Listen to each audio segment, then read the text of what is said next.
Hakim Pengadilan Negeri atau PN Surabaya Itong Isnaini Hidayat sempat ngamuk dengan membantah dan memotong pernyataan pimpinan Komisi Pemberantasan Korupsi atau KPK terkait penetapan dirinya sebagai tersangka korupsi. Merespons hal ini, Komisioner KPK Nawawi Pomolango menganggap santai dan mempersilahkan tersangka untuk berteriak.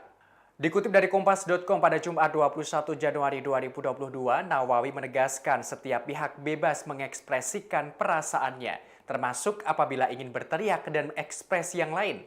Nawawi menegaskan KPK sudah mempunyai cukup bukti dalam menentukan status hukum seseorang. Nawawi juga menerangkan terkait alasan KPK hanya menetapkan 3 tersangka dari 5 orang yang ditangkap. Penangkapan itu dilakukan sebelumnya pada operasi tangkap tangan atau OTT. Ketiganya adalah Itong, panitera pengganti Hamdan, dan pengacara PT Soyugiri Primedika atau SGP Hendro Kasyono.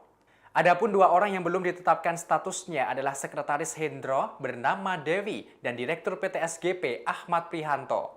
Nawawi membeberkan proses penyidikan akan terus dilakukan dalam mengungkap kasus ini. Penyidikan ini dilakukan KPK yang bekerja sama dengan Badan Pengawas Mahkamah Agung atau MA. Sebagaimana informasi terkini dalam konferensi pers kegiatan tangkap tangan Hakim PN Surabaya Itong sempat emosional.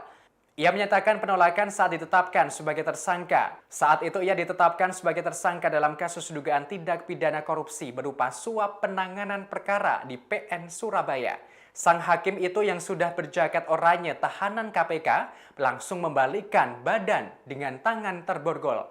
Seorang petugas KPK tampak menenangkannya dan berusaha membalikkan kembali badan Itong. Sebelum kembali berbalik arah, Itong menampik dugaan tindak pidana korupsi yang disangkakan padanya.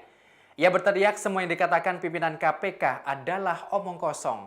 Diketahui dalam kasus ini KPK menyita uang senilai 140 juta rupiah sebagai barang bukti awal dalam OTT tersebut. Uang itu diduga merupakan uang muka yang diberikan Hendro kepada Itong untuk mengurus perkara pembubaran PT SGP. KPK sangat prihatin dengan masih terjadinya tindak pidana korupsi. Terlebih melibatkan seorang hakim. Maaf, ini tidak benar. Dan panitera pengadilan notabene. Dan tidak pernah menjanjikan apapun. Ini omong kosong. Gitu ya.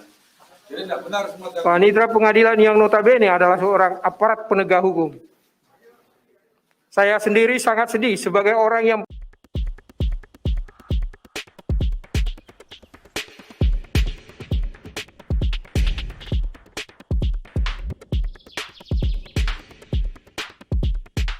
Demikian informasi kali ini.